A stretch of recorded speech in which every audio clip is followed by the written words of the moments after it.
5 years ago, as we looked at Meredith's position in magazines, we made the judgment that we could not compete effectively on scale. At that time, our magazine business was about half the size it is today. We were far behind the major competitors, and we were heavily concentrated in home and shelter.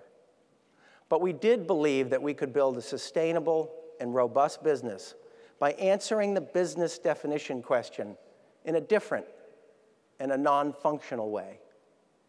We posited that Meredith could succeed and outperform by dominating the most important consumer segment in America, adult women, and by doing so across all platforms in media.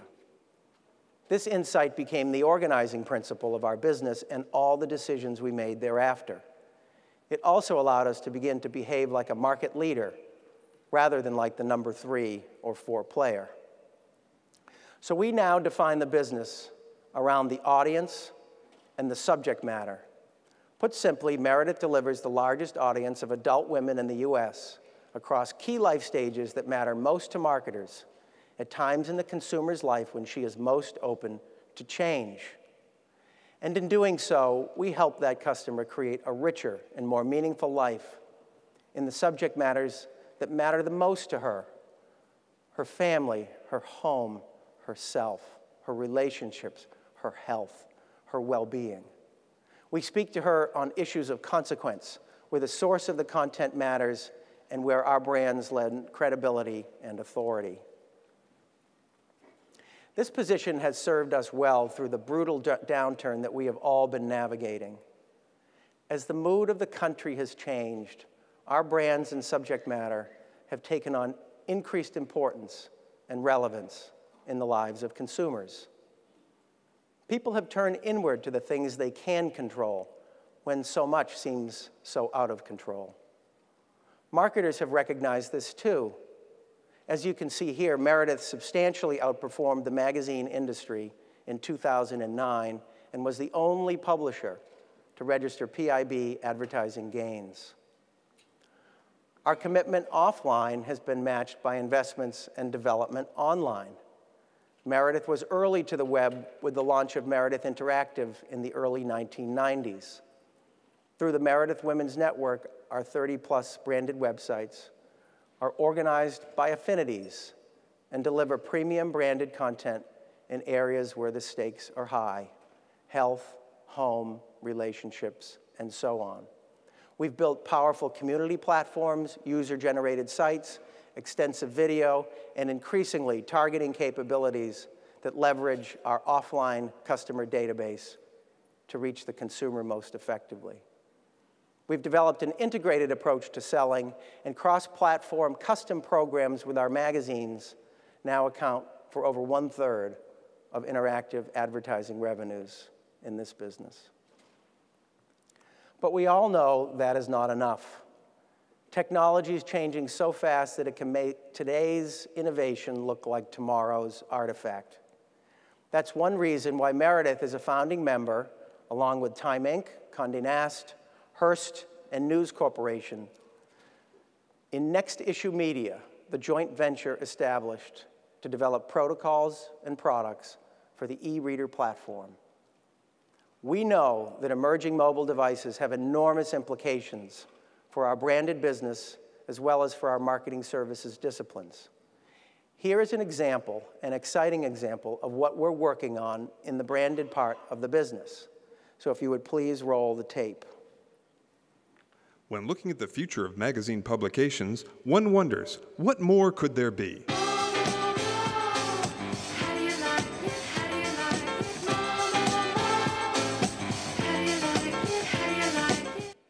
Want to take a look at what my More subscription could be like in the future?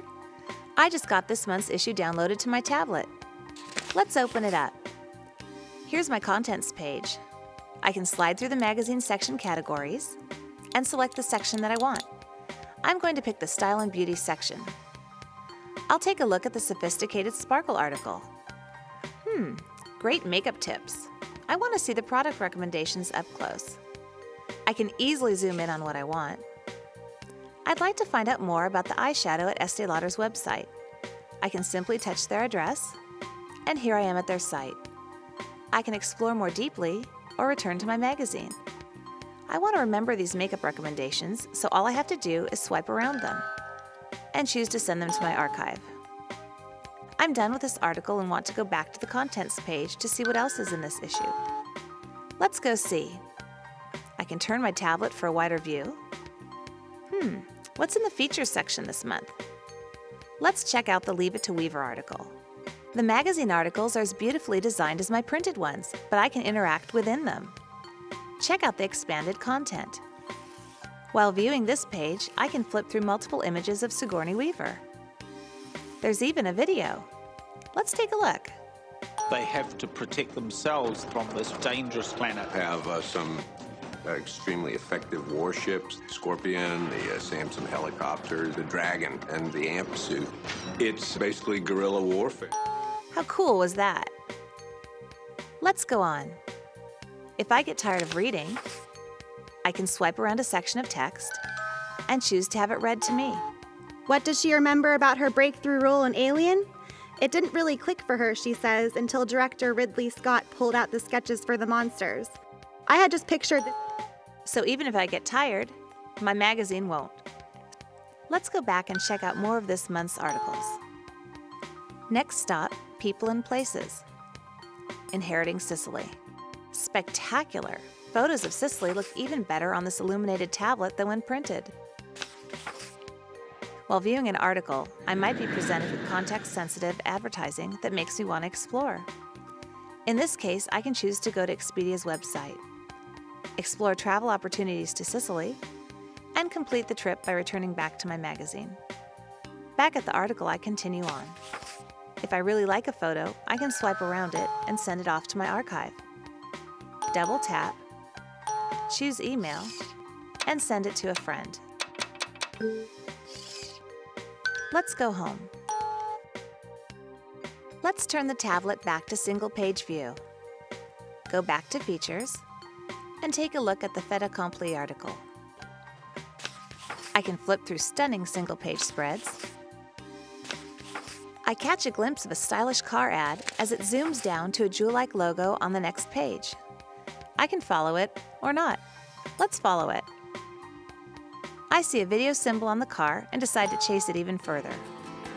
I want to capture the car video and circle swipe around it and save it off to my archive. I move on through the article. I'm notified that my magazine has been updated with a new recipe. I can select the alert, go to the new recipe, swipe around it, and select my shopping cart. This sends the ingredients list to my phone so that I have the shopping list when I'm at the grocery store.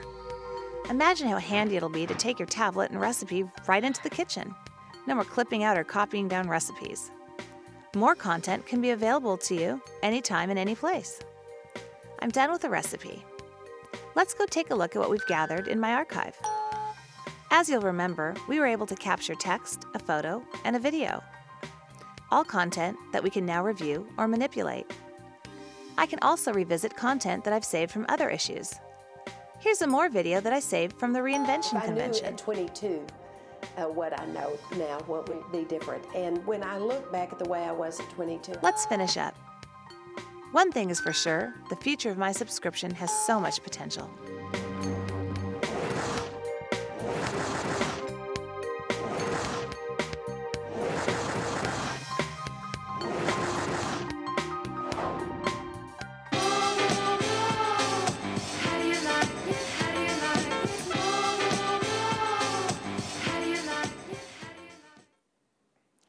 So as you can see, the possibilities that derive from new technology for our business represent enormous possibilities and potential. And for publishers like Meredith and those involved in this venture, getting this right is the Rosetta Stone for our business going forward. And each one of us is organizing our enterprises around being able to serve the consumer in those exciting and innovative ways that you just saw. But it's a long way from being a commercially viable business. So like all of you, we have to live with 2 feet in the present and 2 feet in the future.